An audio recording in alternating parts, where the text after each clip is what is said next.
Hoje está em Mateus capítulo 5, verso 13 a 16, é o nosso texto dessa noite.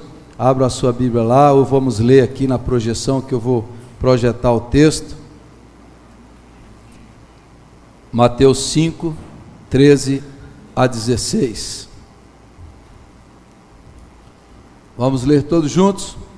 Vocês são o sal da terra, mas se o sal perder o seu sabor, como restaurá-lo? Não servirá para nada, exceto para ser jogado fora e pisado pelos homens. Vocês são a luz do mundo. Não se pode esconder uma cidade construída sobre um monte. E também ninguém acende uma candeia e a coloca debaixo de uma vasilha. Pelo contrário, coloca-a no lugar apropriado, e assim ilumina todos os que estão na casa. Assim brilha a luz de vocês diante dos homens, para que vejam as suas boas obras e glorifiquem ao Pai de vocês que está nos céus. Amém.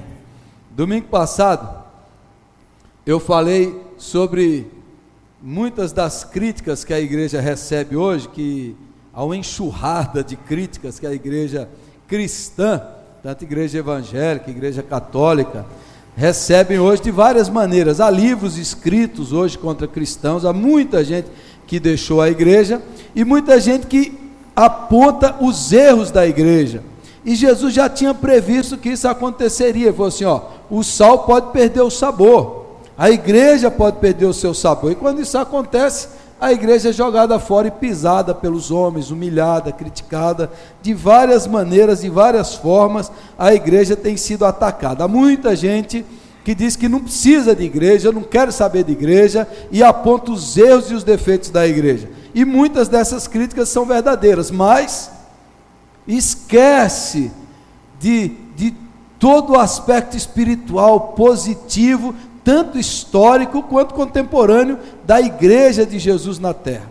Hoje nós vamos enfatizar isso aqui, e eu quero falar que a crítica à igreja não é de hoje.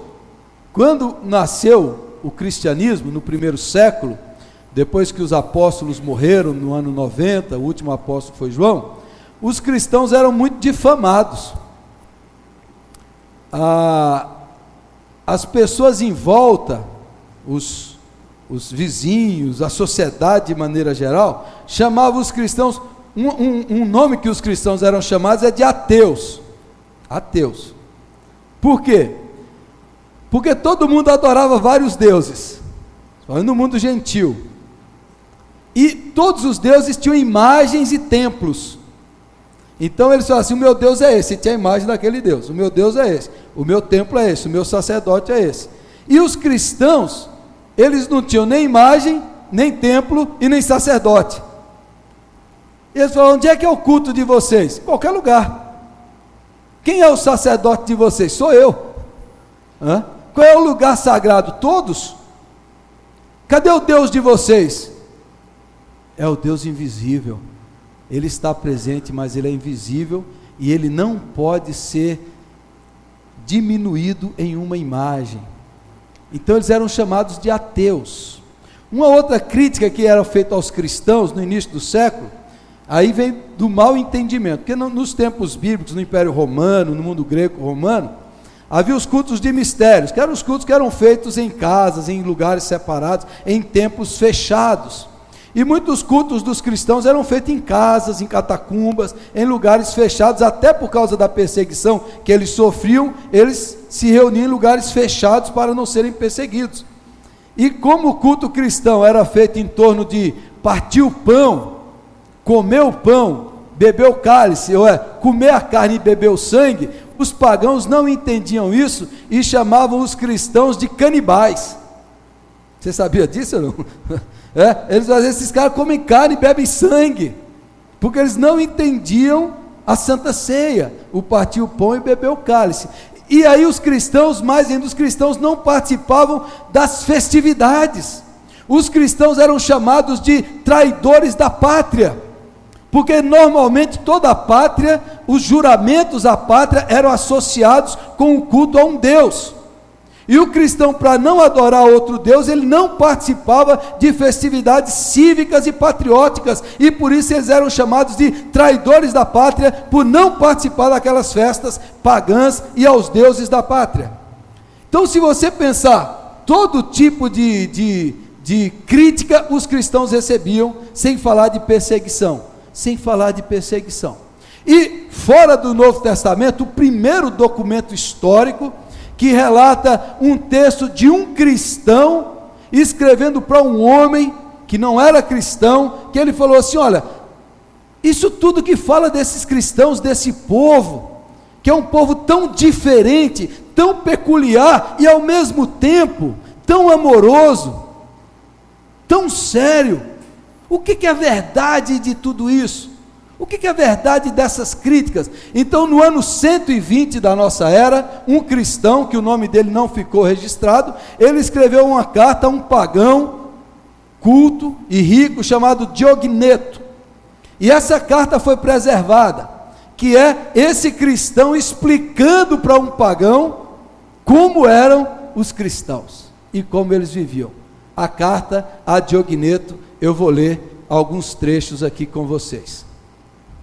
Excelentíssimo Diogneto, vejo que te interessas em aprender a religião dos cristãos, e que muito sábia e cuidadosamente te informaste sobre eles. Qual é esse Deus no qual confiam e como veneram, para que todos eles desdenhem o mundo? Falando dos cristãos, os cristãos desdenham o mundo. Os cristãos desprezam a morte e não considerem os deuses que os gregos reconhecem, nem observem a crença dos judeus. Que tipo de amor é esse que eles têm uns para com os outros? E finalmente, porque essa nova estirpe ou gênero de vida apareceu agora e não antes? Aprovo esse teu desejo e peço a Deus, o qual preside tanto o nosso falar como o nosso ouvir, que me conceda dizer de tal modo que ao escutar te tornes melhor, e assim ao escutares não se arrependa aquele que falou. Os cristãos não se distinguem dos demais homens, nem pela terra, nem pela língua, nem pelos costumes, nem em parte alguma. Habitam cidades peculiares. Nenhuma doutrina dessa natureza deve a sua descoberta à invenção ou conjectura de homens de espírito irrequieto, nem defendem, como alguns, uma doutrina humana, habitando cidades gregas e bárbaras, e segundo os usos e costumes das regiões, no vestuário, no regime alimentar e no resto da vida, revelam unanimemente uma maravilhosa e paradoxal constituição no seu regime de vida político-social. Ele está dizendo, os cristãos é igual a todo mundo, só que ao mesmo tempo que ele é igual aos outros, eles são diferentes. Eles habitam nas mesmas casas, das mesmas cidades, têm as mesmas roupas, o mesmo costume alimentar, mas ao mesmo tempo eles são paradoxais. Eles estão aqui, mas eles são diferentes. E aí ele continua: habitam pátrias próprias, mas como peregrinos, eles habitam pátrias próprias, mas habitam aqui como peregrinos. Participam de tudo como cidadãos, e tudo sofrem como estrangeiros. Toda a terra estrangeira é para eles uma pátria, e toda a pátria uma terra estrangeira, porque a pátria do cristão é o céu. Casam como todos e geram filhos, mas não abandonam à violência os recém-nascidos. Era um costume de pagãos do Império Romano, quando tinha um filho indesejado, alguns deles deixavam os filhos à beira da estrada para ser comido pelos animais selvagens, quando eles não queriam, quando não abortavam a criança. Era um costume. Os cristãos não fazem isso, eles não abandonam os seus recém-nascidos. Servem-se da mesma mesa, mas não do mesmo leito. Tinham muitos pagãos que nas regras de hospitalidade dividiam até a esposa com os outros.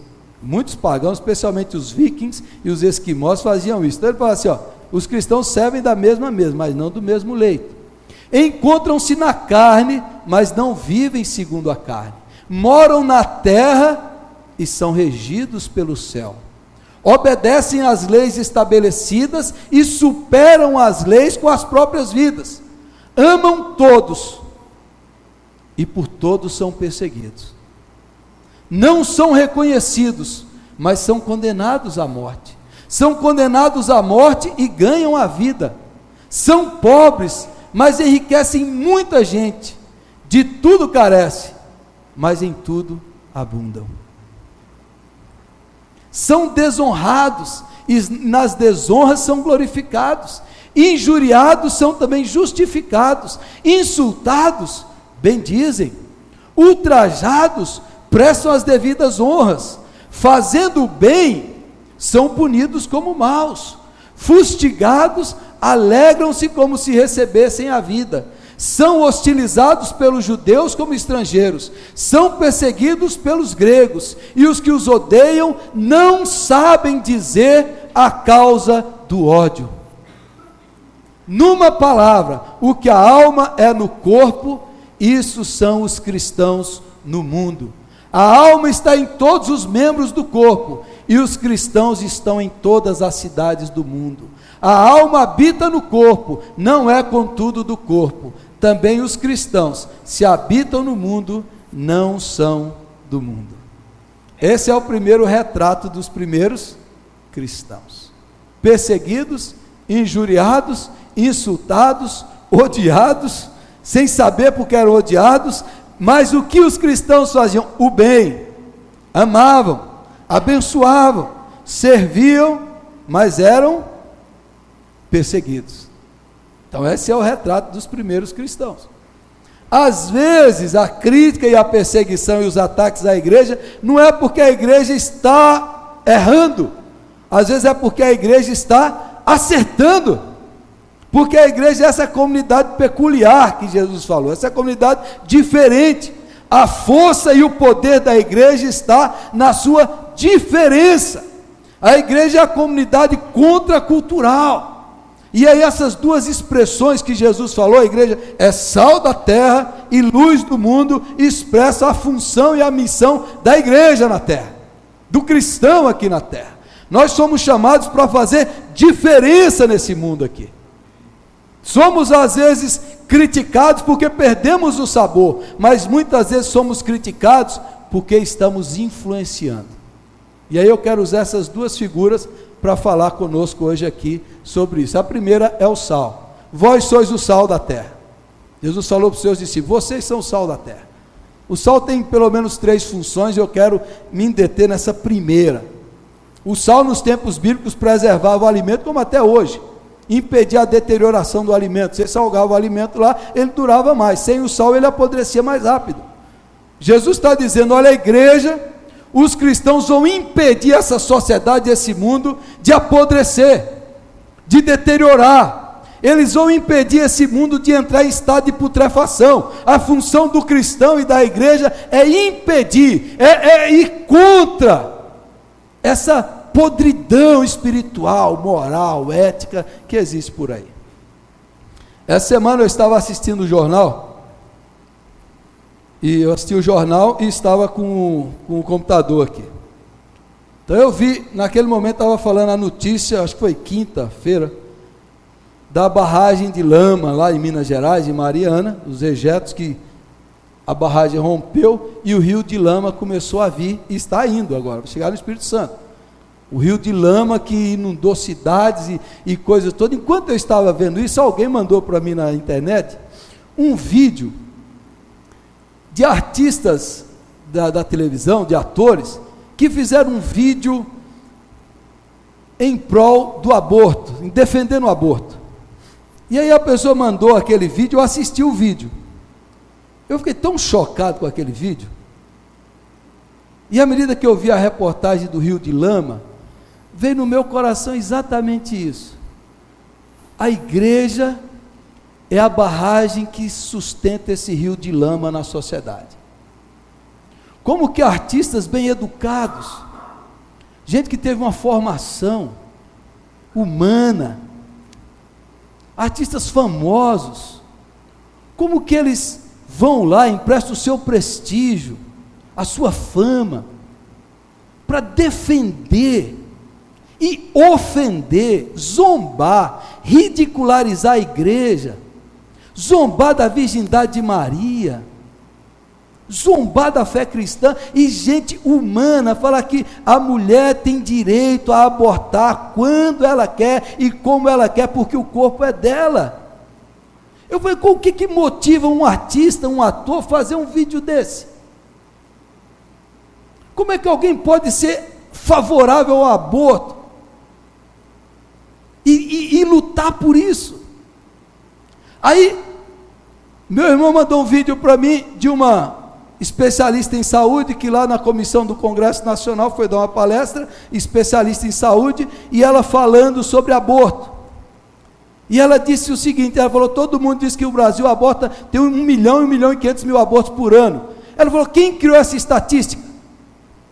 Porque essa estatística as pessoas usam para dizer, tem muito aborto, mulheres morrem em abortos clandestinos, você tem que legalizar o aborto para parar de morrer mulher. Ela falou, isso é mentira. Quem criou essa estatística? O presidente da Associação Mundial, Multinacional de Clínicas de Aborto, que usa essa estratégia para legalizar o aborto em vários países do mundo. E ela deu o nome, deu a citação, e ela provou estatisticamente que isso é uma mentira. Agora, qual é o interesse? E mostra em países onde o aborto é legalizado, que cresceu 10 vezes mais o número de abortos entre adolescentes quando o aborto foi legalizado, tudo estatisticamente provado. Aí você fala, como é que tem uma associação, como é que tem uma orquestração internacional de gente que quer lucrar com assassinato de crianças? Porque o que é o aborto? É outro nome para assassinato, é infanticídio. É infanticídio. Agora, isso é um rio de lama. Isso é um rio de lama, de podridão. Quem é que para esse rio de lama? Quem é que diz isso está errado? Deus é contra isso. O Senhor se opõe a isso daí, isso é pecado. Isso é afronta ao Deus dos pequeninos. Isso é afronta aos não nascidos mais vulneráveis, que nós devemos amar e cuidar deles. Quem é que se opõe? A igreja de Jesus Cristo, e foi isso historicamente. Como que esse costume acabou em Roma, de pôr crianças para os animais selvagens devorarem? Quando a igreja alcançou os pagãos e eles se converteram. Quem é que vai para esse rio de lama? A igreja de Jesus. Você já viu a ideologia de gênero? A Noruega é o país campeão da ideologia de gênero. As escolas da Noruega, as crianças são educadas para elas decidirem se ele vai ser menino ou menina. Lá ele diz, não nasce macho nem fêmea. O gênero é uma construção social. Aí um jornalista norueguês foi fazer um documentário e foi nos hospitais. E esse é um estilo de educação que está lá há mais de 30 anos na Noruega. Aí ele fez um documentário, ele foi nos hospitais e ele chegou à conclusão, pesquisou, que 90% e 95% das enfermeiras eram mulheres. E aí foi pesquisar em outros lugares e 90% e 95% dos engenheiros eram homens. E aí ele foi perguntar para o Ministério da Educação da Noruega, ele falou, viu, vocês estão ensinando há muito tempo aqui, que mulher é igual a homem, homem é igual a mulher, não tem diferença. E por que a maioria dos enfermeiros são mulheres, a maioria dos engenheiros são homens, se não tem diferença biológica nenhuma? Aí eles não souberam explicar. E esse mesmo jornalista foi para os cientistas ingleses, e os cientistas ingleses estão fazendo pesquisa sobre isso. E os cientistas ingleses pegam um recém-nascido, colocam imagens de brinquedos femininos e masculinos, e para o recém-nascido coloca as duas imagens, e o menino fixa o olhar no brinquedo masculino, e a menina fixa o olhar no brinquedo feminino. Aí esses mesmos cientistas pegam crianças que estão engateando, colocam numa sala vazia e colocam de um lado brinquedos femininos e brinquedos masculinos. O menino vai para os brinquedos masculinos e as meninas vão para os brinquedos femininos. E eles falam assim, como que os cientistas ingleses e norte-americanos estão dizendo que gênero é biológico? Que como pode seres humanos estudados aceitarem uma estupidez, uma burrice, uma idiotice dessa? Onde é que vem essa orquestração? Do mal, do pecado e de Satanás. e que passa por uma parte do PT também. E que parte por uma parte do PT também. O ex-secretário nacional do PT falou, numa reunião privada e foi gravada, com todo respeito. Mas ele falou que eles precisavam tirar o povo das igrejas evangélicas que estavam dominando a mente das pessoas. Ele falou isso e foi gravado. Agora, qual é a função da igreja? Para que existe a igreja? Por que a igreja é tão criticada? Por que a igreja é chamada de arcaica, de obsoleta? Porque a igreja diz que existe homem e mulher. Porque a igreja diz que a vida tem que ser valorizada, que qualquer forma de vida tem que ser preservada, qualquer forma de vida. A Madre Teresa uma vez foi na Casa Branca e falou contra os ativistas do aborto, e ela falou assim: se vocês não querem os seus filhos, falou lá na Casa Branca, lá para um monte de gente, foi televisão, vocês não querem os seus filhos? Deem seus filhos para mim que eu vou cuidar deles. Por que às vezes a igreja suscita críticas ferrenhas, chamada de antiquada? E por que a igreja é importante? Tire a igreja do nosso contexto, tire a igreja da sociedade, e vai ver o mar de lama.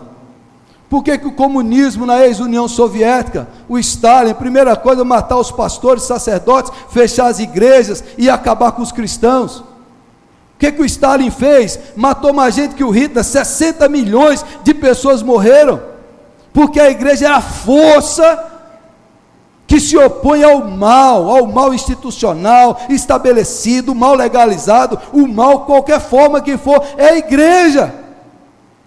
É a igreja que preserva esse mundo da podridão. É a igreja que segura esse rio de lama que está vindo. Então, quando o cara fala assim, a igreja não serve, a igreja não... Tira a igreja. Tira a igreja, que é o baluarte da verdade, a coluna e baluarte da verdade, o que sobra. Então a igreja existe para preservar, para conter, para impedir o mal de prevalecer. Amém?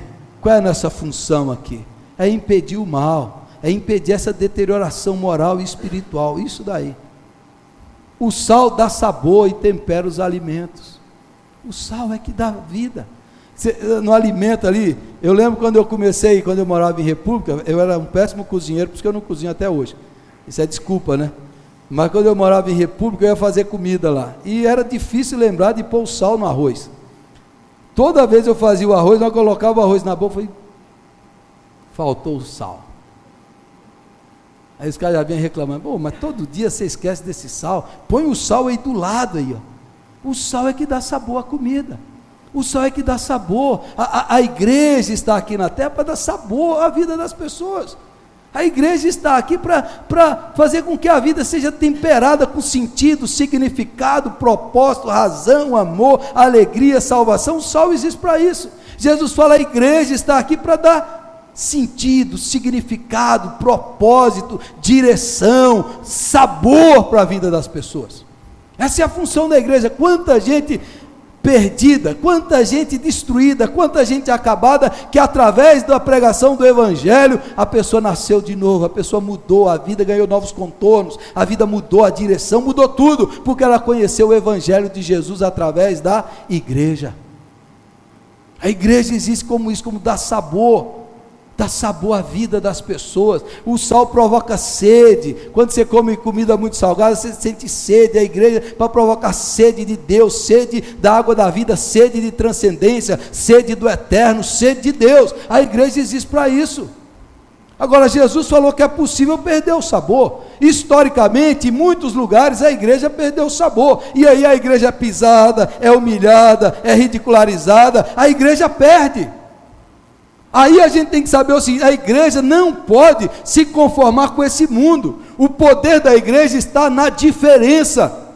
O poder seu e meu nesse mundo está na diferença. É falar assim: olha, isso eu não faço, Isso, desse jeito eu não vivo, porque eu sou propriedade exclusiva de Deus. Eu não participo desses costumes, eu não faço parte dessas coisas, porque eu sou diferente. Eu vivo aqui na terra, mas quem manda em mim é o céu.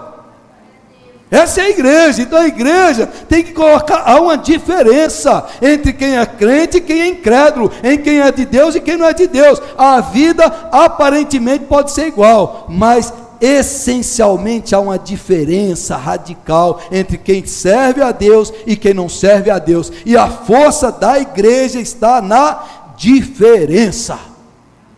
Então quando alguém fala assim, criticar você é muito diferente, é isso mesmo. Por que você não faz? Porque eu sou de Deus. Por que você não é desonesto?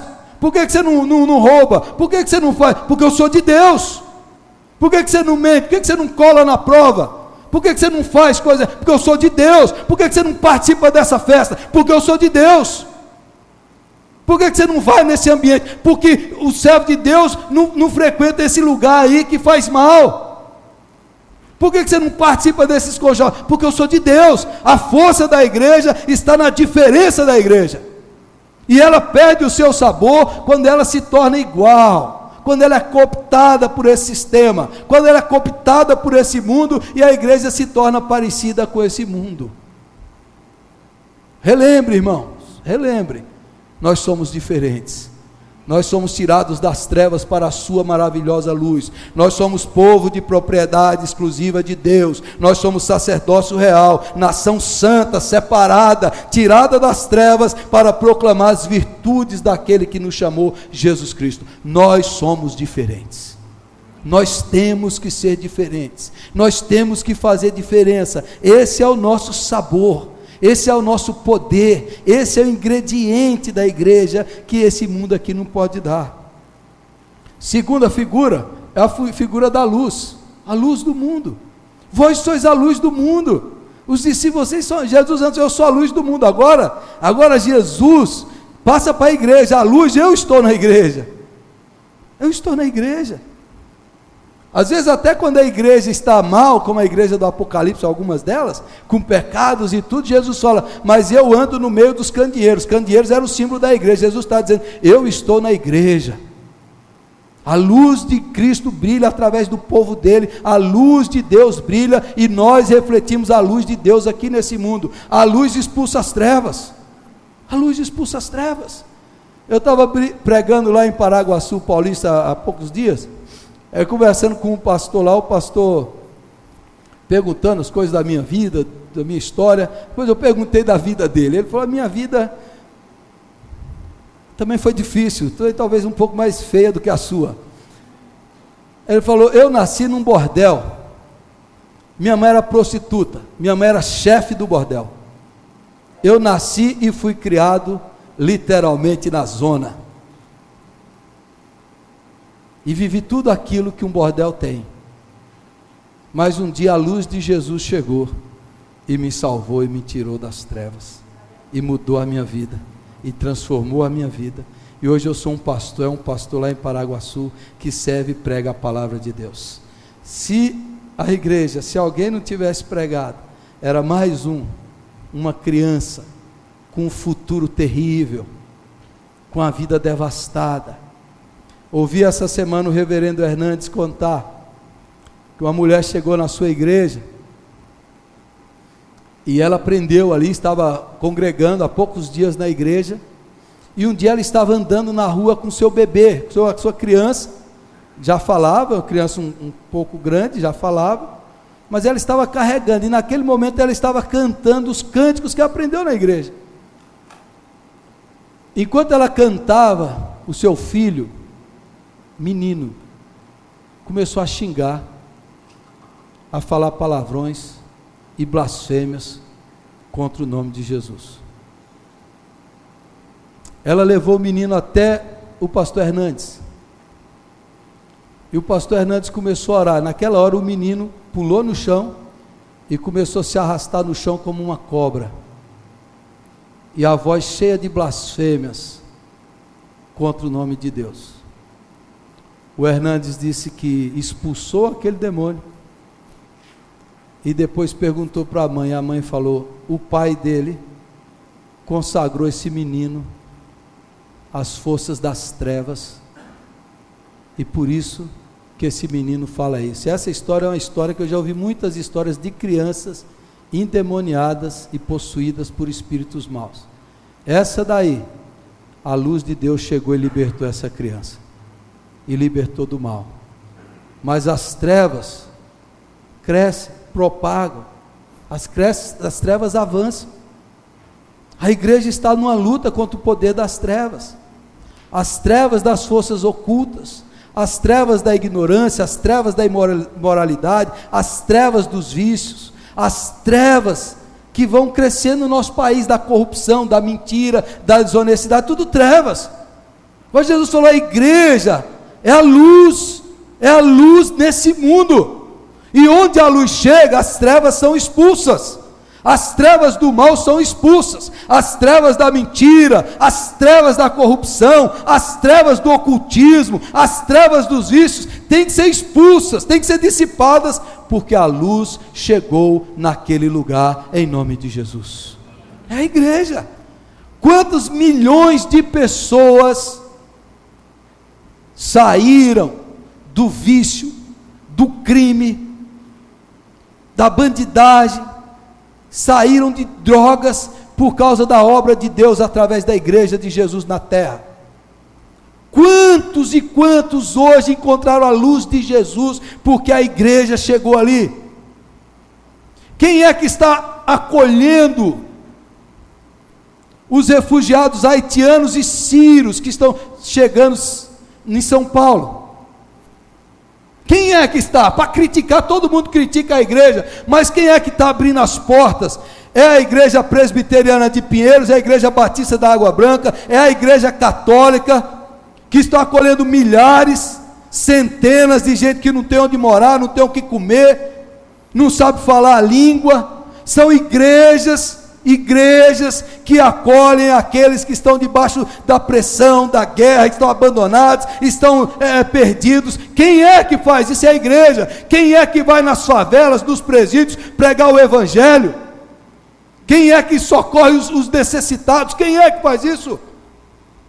Tivemos uma reunião sexta-feira com o prefeito, e ele falou assim: qual é o funcionário da prefeitura que sai para ir visitar a família que está passando necessidade? Eu falei, nenhum, mas a sua igreja, pastor, eu sei que vai lá visitar o necessitado, que vai orar por ele, que vai levar a cesta básica. A luz de Jesus está na igreja de Jesus. Ainda apesar das suas fraquezas e erros, milhões de pessoas são ajudadas, são evangelizadas, são salvas, são transformadas, porque a luz de Jesus brilha através da igreja dele aqui, nessa terra. Louvado seja o nome do Senhor. Então, se você fica apontando os erros, as falhas, os defeitos, há muita coisa. A luz de Jesus brilha, a luz torna as coisas visíveis. Aqueles que estão nas trevas, aqueles que estão no erro, aqueles que estão no pecado. Por que muita gente abandona a igreja? Porque o cara que está vivendo no pecado, ele vai ser confrontado. Porque tem gente que às vezes sai bravo do culto. Porque às vezes eu falo que o cara está roubando, que ele é safado, ele sai bravo, me chamou de safado. Ô miserável, o miserável aí que não contribui com nada. Você é miserável, cara. Você paga 100 na pizza e não dá 10 reais para ajudar os pobres. Você é o nome de quê? Você fala, pô, esse pastor pegou pesado. Por que o cara às vezes sai? Porque você vai falar o que a palavra de Deus fala. Muita gente abandona a igreja porque não quer ser confrontado no seu erro, não quer mostrar que você está em pecado, você está no erro. Se você está fazendo, você está errado, cara. E a palavra de Deus confronta. A palavra de Deus penetra, diz Hebreus 4:12, ela vai fundo, ela corta a alma e o espírito. E se ela não nos confrontar, não é a palavra de Deus, porque a pregação que não incomoda, acomoda. E toda pregação que incomoda você, me incomoda também. E às vezes você vai para casa e consegue dormir, eu vou para casa e fico sem dormir. O que eu falei lá, meu Deus? Tenha misericórdia de mim, que coisa pesada. Mas eu sei que a tua palavra me ajuda a viver essa palavra que eu preguei. Por favor, deixa eu dormir à noite, senão eu não vou conseguir. Agora, palavra de Deus, o erro, a mentira, aquilo que está vivendo torto, precisa mudar de vida. Como dizia Moody, ou esse livro vai te afastar do pecado, ou o pecado vai te afastar desse livro. Você vai ler a palavra e vai apontar para você. Apontar para você. História lá do pastor que brigou com um cara e não queria perdoar ele, estava com ódio dele. Toda vez que ele abria a Bíblia, ele via a foto do cara na frente dele, assim, ó. Ele fechava para orar e a imagem do cara aparecia. E Deus falava, você tem que ir lá e pedir perdão. Tem gente que não quer ser confrontado, que não tornar visível os seus pecados. Quando nós viemos aqui, porque nós queremos ser lapidados, santificados, quebrantados, purificados, moldados, mudados e santificados por Deus. Aquilo que está errado na nossa vida, que o Senhor passe o prumo dele e nos acerte para a glória dele. Lugar de quebrantamento, é lugar de santificação, é lugar de mudança de vida. Lugar. A igreja serve para isso. Está errado, cara. Está fazendo errado, irmão. Isso não é certo. Sei que você está andando a caminho de morte. Isso é mentira. A palavra de Deus fala contra. A luz brilhou, cara. Olhe bem para isso, olhe para você. Olha as trevas escondidas, olha o pecado escondido. A luz expõe. A luz expõe. E a luz revela. E a luz faz isso. Agora a luz do mundo se manifesta em boas obras.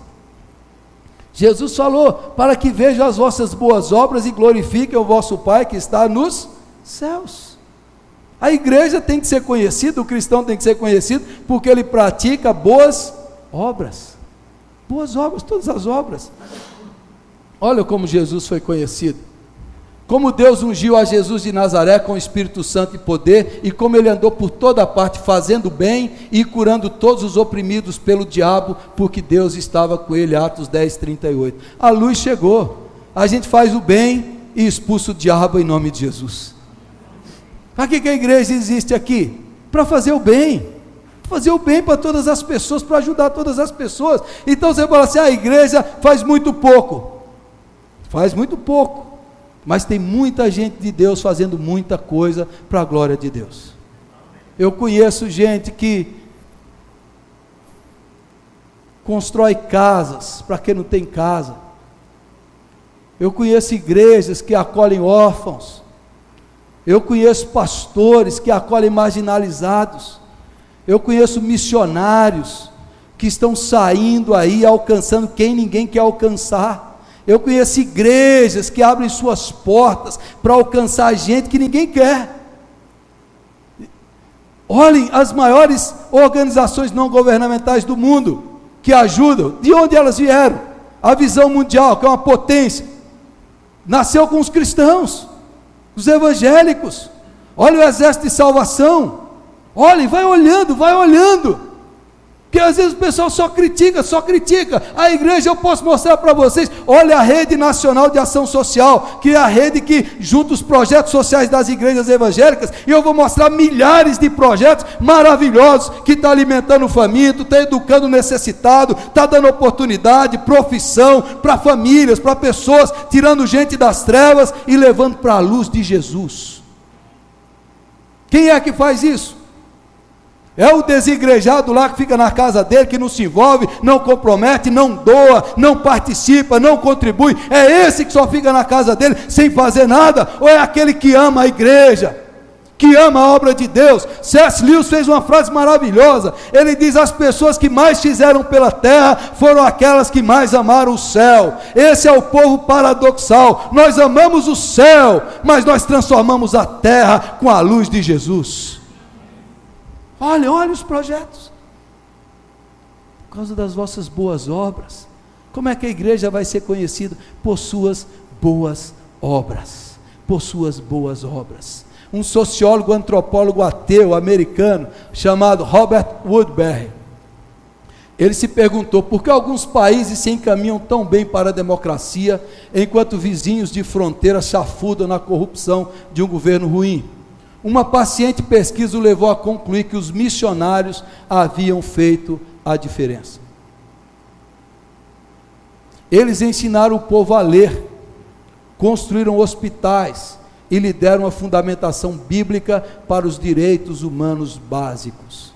Ele concluiu: As áreas onde missionários protestantes tiveram uma presença significativa no passado, são hoje em dia as mais desenvolvidas economicamente, desfrutando de uma saúde comparativamente melhor, com índice de mortalidade infantil inferior, com menos corrupção, mais alfabetização, mais resultados na educação de nível superior, especialmente para mulheres, e uma participação mais robusta em associações não governamentais. Isso é antropólogo, sociólogo, ateu, um ex-funcionário da ONU. Eu poderia descrever aqui para você, um ex-funcionário da ONU, foi criado na África, trabalhou na ONU, dirigiu programas assistenciais da ONU, depois ele voltou para a África e visitou quase todos os países da África, os países da miséria, e ele chegou à conclusão: os programas assistenciais da ONU não produzem diferença e mudança no estilo de vida das pessoas, não produz uma mudança significativa na vida. Por outro lado, e ele é ateu, olha lá no meu Facebook, você vai ver o nome e o livro, de onde ele fez isso. Ele diz assim: os missionários, onde os missionários levaram ajuda humanitária, mas levaram o evangelho. O ateu fala assim: eu não creio, mas eu sei que eles mudam de vida, que a família muda, a criança muda, o adulto muda, que eles saem da miséria e da pobreza mental, daquela passividade africana que ele diz. Quando o evangelho chega, a pessoa muda. Um ateu fala isso: eu não consigo explicar. Ele fala: mas é a verdade, eu tenho que admitir. Esse sociólogo, esse outro que eu estou citando, diz a mesma coisa, a mesma coisa. O que eu estou querendo dizer?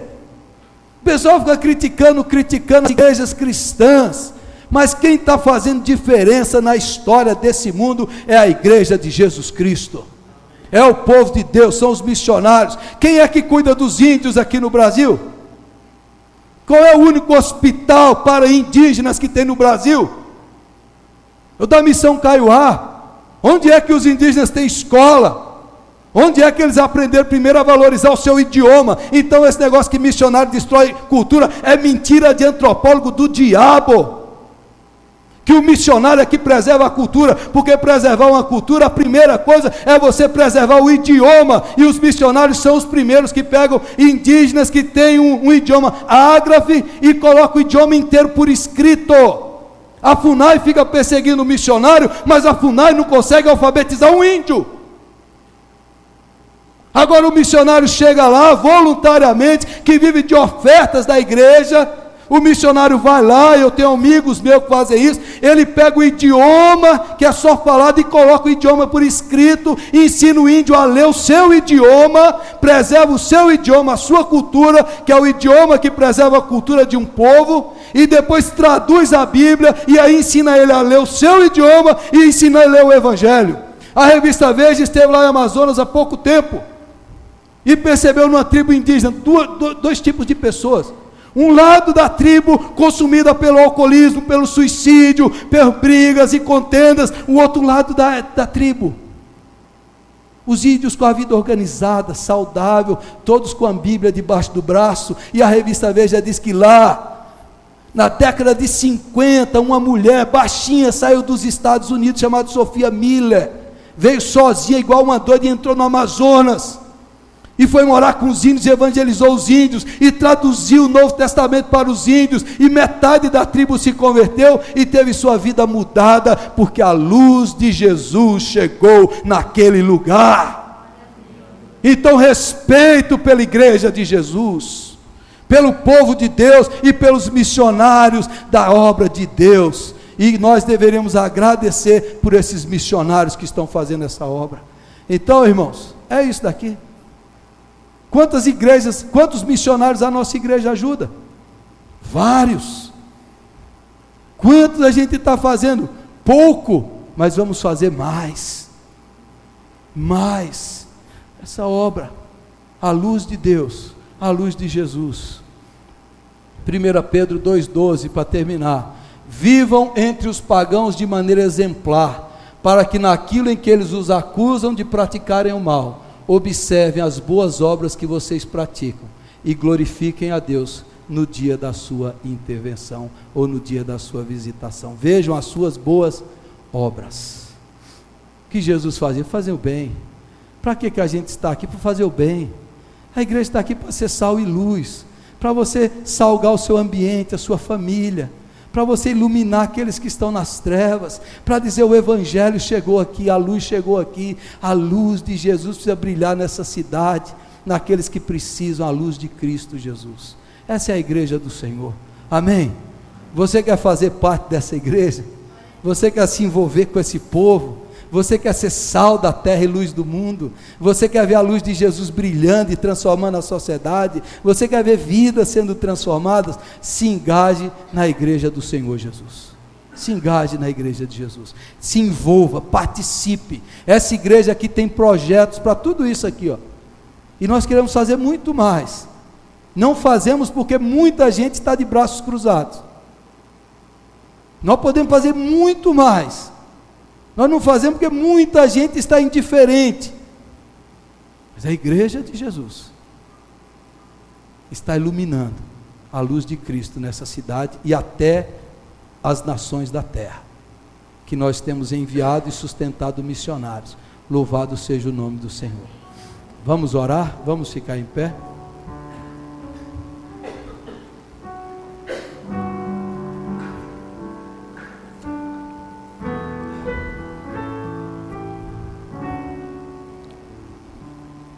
Feche os seus olhos.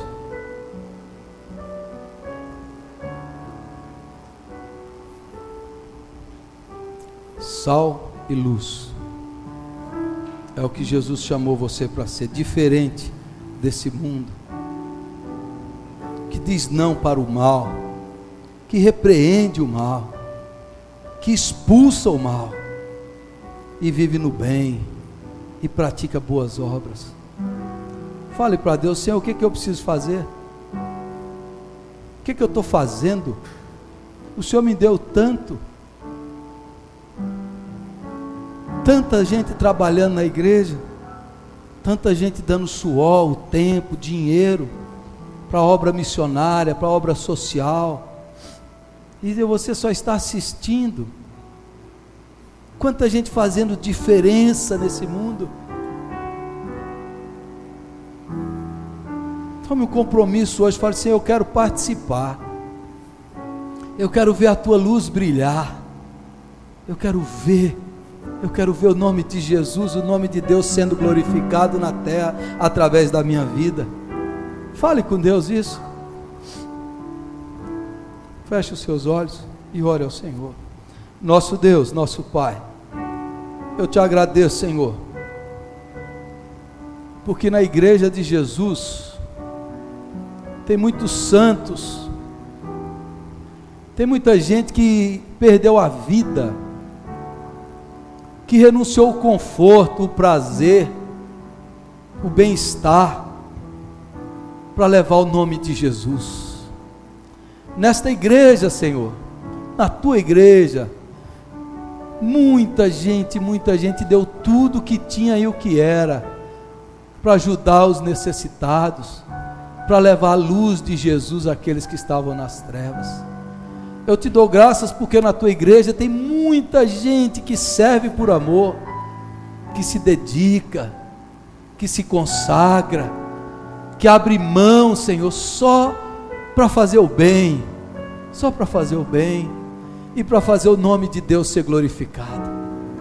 Perdoa, Senhor, o nosso comodismo, a nossa frieza, a nossa indiferença. Perdoa-nos, ó Pai, por sermos igual a esse mundo podre, por não fazermos diferença e por praticarmos as mesmas obras infrutíferas das trevas. Nos perdoe, Senhor, por nos envolvermos com coisas tolas, inúteis, fúteis, vãs e vazias. Nos perdoe, Senhor. Nós somos povo santo, separado, comprado pelo sangue de Jesus, para refletirmos a luz de Jesus nesse mundo. Nos ajude, ó Deus, nos ajude a termos um compromisso sério com a tua noiva, que é a igreja, com o corpo de Cristo na terra. A esperança do mundo está na igreja de Jesus. Nos ajude, Senhor, nos dê perseverança, nos dê coragem, nos dê compromisso, para fazermos diferença neste mundo mal, para contermos essa onda de lama que vem sobre nós. Nos ajude, Senhor, a sermos diferentes em palavras, atitudes e ações. Nos ajude, Senhor, a sermos gente do bem, que faz o bem, e gente que expulsa o mal. Nos ajude, Senhor. Perdoe as nossas falhas, as nossas fraquezas, e nos santifique, e nos purifique, e nos consagre a Ti, Senhor, verdadeiramente. Eu oro e te agradeço por Tua igreja. Eu te agradeço por esta igreja, pelos santos do Senhor nesta igreja, pelo Teu povo consagrado nesta igreja, Senhor, pela obra que esta igreja está fazendo e vai fazer, Senhor, pelos missionários que nós sustentamos e apoiamos. Nós te louvamos, ó Pai. Louvado seja o Teu nome, Senhor. Em nome de Jesus eu oro, eu te adoro e eu te exalto. Amém e amém, Senhor.